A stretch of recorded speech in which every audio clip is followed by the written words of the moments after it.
Hey guys, so today I'm here with Fro Parlor and I'm going to actually talk to you about understanding your skin type.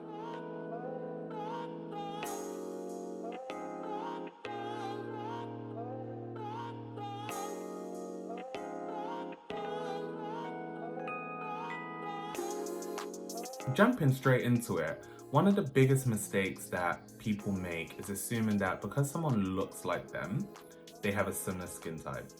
So as a dark-skinned black male, it doesn't mean that, me and LeBron had the same skin type. Certainly not. We may look the same, but that's not an assumption that anyone should make. And I think it's really important that you try to understand what your skin type is, and that is the very first step. So when we think about skin types, there are about, let's just say, 4. The first one is what's considered to be normal. Just for awareness, I actually have a normal skin type. Normal refers to individuals who have skin which is neither too oily or dry, kind of just sits in the middle. I guess people may say it's optimally perfect. Now, quite similar to that is also a combination skin, which means that it's a mixture of skin which is dry and oily. Traditionally, combination skin tends to mean having an oily T-zone, which refers to this kind of forehead nose part, which makes a T, and kind of oily cheeks. Not always the case, and it could be the other way around. It just kind of depends on how your skin is. Then you have oily skin. Oily skin is characterized by large pores, shiny skin. I said large pores, right? Often prone to breakouts. On the opposite end, we have dry skin.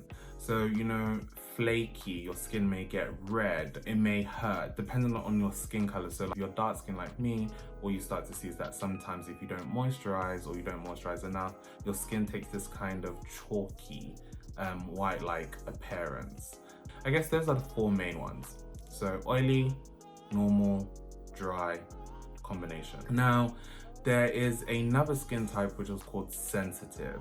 Now, sensitive is a bit of an odd one because there is no way to scientifically define this skin type because it really depends on the individual. What it refers to are individuals who, have reactions to certain products or formulations. So fragrances, maybe active ingredients such as like BHAs or AHAs, right? And for a lot of us, your parents generally kind of teach you what works for you, what doesn't. And I think with sensitive skin, it's really important to just always kind of test stuff out in small samples before you jump in and buying it.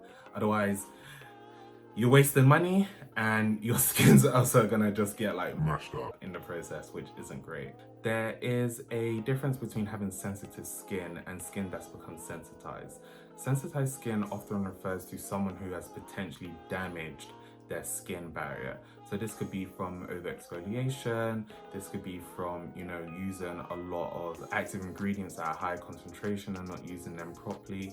So just be aware of that, there's a difference. So if you have damaged your skin barrier, you actually need to be focused on how you can repair that.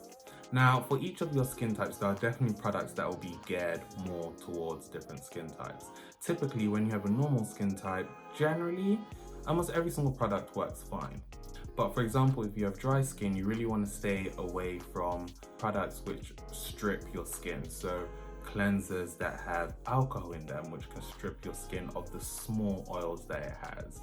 This also similarly goes for oily skin. If you're using, really heavy duty cleansers that have alcohol and all these things in it, what happens is that with oily skin is that it will then produce more. So again, your skin type will always define what product you get. Now, how to understand what your skin type is? Now, this is a question that a lot of people have. Generally speaking, if from those characteristics you don't know, there are other ways in which you could do it. You can, first of all, if you have access, speak to a dermatologist or to an esthetician. Other things that you can do is when going into a shop. So for example, if you go into Lush or any of those concessions that you see in like Selfridges, House of Fraser, you can probably ask some of the beauty stands what they think your skin type is. Of course, there's loads of journals and readings on the internet, YouTube, that can also provide some assistance. In terms of like if you want to find out at home, there's one way in which you can do so. Now, I don't always recommend this way simply because it's not 100% foolproof. Now, I'm not the biggest fan of blotting paper because it inadvertently has the ability to push dirt, grime and bacteria into your pores. But what is useful in this scenario is kind of picking up residue on your skin. So after washing your face for an hour and not using any toner or moisturizer, if you place the blotting paper on your face and just kind of dab, when you remove it, the residue should somewhat push you in the direction of what skin type you have. So for example, if you feel like the residue is a small amount and evenly spread, this means that you're more likely to have normal skin. If you find that, you've pulled away and there's a lot of residue, again, you haven't moisturized, so clearly that's oily skin. If you pull away and there's little to almost nothing on there, dry skin. And of course, I'm sure you figured it out with combination, it will be kind of dotted around in certain areas. So that's also another way you could do it at home. You just kind of take these descriptions and walk away from them and look online. There's a plethora of information on how you could do this. So after you understand your skin type, the next thing that you really want to be doing is understanding if you have any additional issues with your skin. For example, some people have issues with acne, while others have issues with hyperpigmentation. For me, for example, I suffer from pigmentation in the form of dark spots. Now, what's really important is understanding what works best for your skin. So when you're buying products, don't just buy products because your friends have told you to do so. You really want to make sure that the products are very much aligned to what you're trying to achieve. And again, there are loads of ways in which you can do this. Again, like I said, if you don't have access to that professional help, online is like literally your best friend. Of course, you have to cross-check a lot of this information, but you can do so. So focusing on myself as the example, thinking about hyperpigmentation, what I started to do was look at the ways in which you can fix hyperpigmentation and looking at the products as well as reading how to use it as well as the consequences and the things that I should be aware of. And what you need to start doing is, first of all, testing products. Small amounts, small patch tests, and making sure they actually work for you, which is generally something that you should be doing anyway, even with cleansers, doing patch tests on hair, your neck, or behind your ear to see if your skin reacts to it.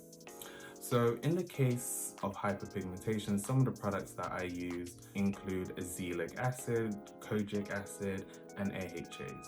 It's really important to think about your skin type, what your skin issues are, and what products you need. I hope this was useful.